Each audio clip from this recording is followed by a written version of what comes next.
Bonjour à tous. Dans cette vidéo, je vais vous parler du réflexe de Landau.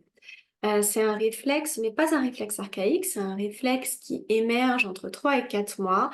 C'est une période où le nourrisson va beaucoup faire l'avion quand il est posé sur le ventre et qu'il est content. C'est un réflexe qui est relié à une stimulation émotionnelle joyeuse. Quand le bébé il est content, quand ça peut être un grand frère, une grande sœur qui rentre dans la pièce, le parent ou un nouveau jeu, il fait l'avion.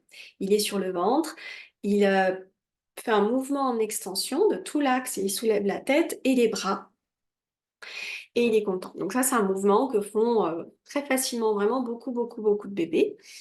Et ce réflexe, il est censé entièrement disparaître avec le développement de l'enfant.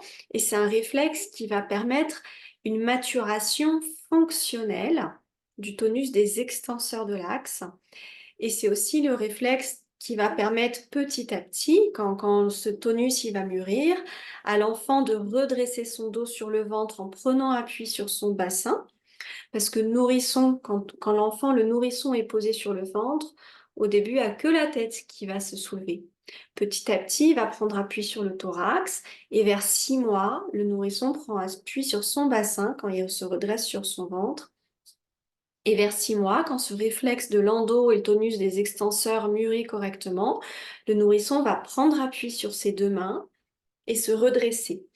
Mais la prise d'appui sur les mains émerge après tous ces mouvements en extension de l'axe physiologique, fonctionnel. C'est des mouvements en extension fonctionnels. Le bébé, il est content et confortable avec ces mouvements en extension.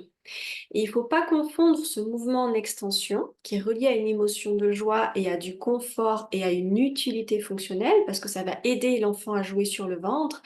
Entre 3 et 4 mois, par exemple, l'enfant, il va ratisser des objets vers lui. Et ça va aider l'enfant à être plus confortable sur le ventre.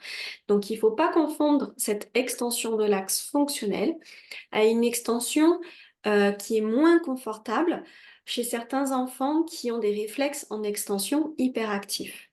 Donc ça, j'en parle beaucoup dans une autre vidéo et surtout dans le webinaire gratuit que vous trouverez aussi sur ma chaîne YouTube, hein, sur l'approche pluridisciplinaire du nourrisson en hyperextension. Donc ça, je vous laisse regarder le bilan de ces enfants-là dans une autre vidéo. Là, ce dont je voulais vous parler ici, c'est de bien différencier les bébés qui ont un schéma hyperactif en extension à cause d'autres réflexes hyperactifs qui sont détaillés dans l'autre vidéo. Par exemple, des enfants, quand on les met sur le dos, qui ont souvent la tête en arrière, qui gigotent dans tous les sens, qui roulent sur le côté, sur le ventre avec un axe en extension. Donc ça, c'est une extension qui n'est pas fonctionnelle. Ça veut dire que souvent, elle est inconfortable pour l'enfant, elle est gênante, même si l'enfant, parfois, il arrive quand même à bien bouger et qui roule facilement. Souvent, ces enfants-là, sur le ventre, ils sont pas confortables. Donc, il ne faut pas confondre l'extension due à certains réflexes hyperactifs en extension. Donc, des enfants, par exemple, sur le ventre, qui vont avoir les bras coincés le long du corps, et qui vont avoir du mal surtout à dégager leur centre de gravité vers le bassin, qui vont rester avec un centre de gravité très haut et qui vont avoir des difficultés à soulever la tête sur le ventre, alors qu'ils ont quand même un schéma hyperactif en extension. Donc ces enfants-là, qui ont des schémas hyperactifs en extension, ou les enfants hypotoniques, ils vont pas correctement laisser mûrir leur réflexe de Landau. Chez les enfants aussi qui sont trop en transat et qui sont pas assez sur le ventre, le réflexe de Landau, il va pas se développer de la même manière. Chez les enfants qui ont une brachycéphalie, par exemple. Moi, je retrouve très souvent des bébés avec une tête très lourde et qui ne développent pas suffisamment le tonus des extenseurs sur le ventre chez ces bébés qui ont une brachycéphalie. Donc, il y a plusieurs éléments qui font que parfois, ce réflexe de Landau ne mûrit pas correctement. Et là, où c'est important de vraiment discerner les deux, c'est que parfois, il y a certains enfants qui ont des schémas hyperactifs en extension, qui ont le dos raide, qui sont souvent en extension dans les bras, qui sont pas confortables et qui ont tout de même besoin de travailler l'extension fonctionnelle et le tonus de l'axe. Parce que ces enfants-là, qui ont un schéma hyperactif en extension, parfois quand ils sont plus grands, ils ont une hypotonie. Ils se tiennent assis, ils sont comme ça. Ça, je vois très très souvent des enfants de 5 à 7 ans arriver dans cette posture-là. parce qu'ils avaient des schémas et ils ont toujours des réflexes hyperactifs en extension qu'il faut aussi travailler. Donc il y a bien sûr tout le travail à faire sur l'enroulement qu'on fait classiquement en kiné, mais voilà, qu'il y a à faire avec plein de variantes différentes selon lequel des réflexes amènent les schémas hyperactifs en extension.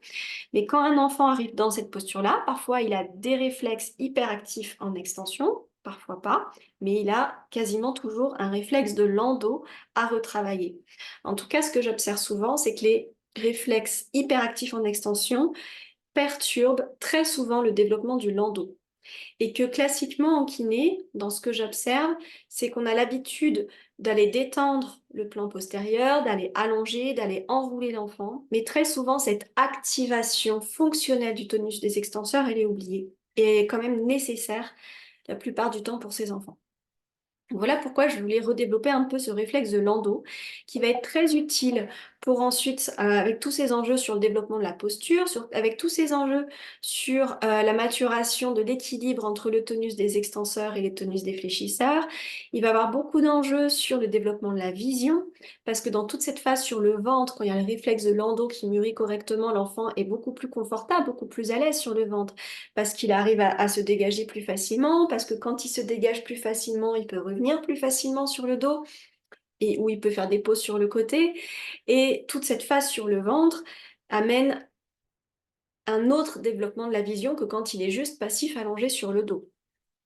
Ah, donc ce réflexe de l'endo a vraiment plein de répercussions différentes sur différents plans et aussi sur le plan émotionnel.